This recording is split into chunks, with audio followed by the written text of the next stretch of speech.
எனது இரவு அவள் தூங்கலில், எனது பகல்கள் அவள் பார்வையில், காலம் எல்லாம் அவள் காதலில்.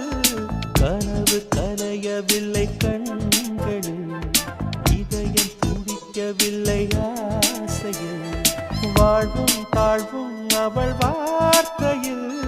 கண்ணுக்குள் இமையாக இருக்கின்றாள், நெஞ்சுக்குள் இசையாக துடிக்கின்றாள். நாளைக்கு நான் காண வருவாளோ, பானைக்கு நீரூற்றி போவாளோ, வழியோரம் விழி வைக்கிறேன், என்னை தாலாட்ட வருவாளோ, நெஞ்சில் பூ மஞ்சம் தருவாளோ, தங்க தேராட்டம் வருவாளோ, இல்லை ஏமாற்றம் தருவாளோ.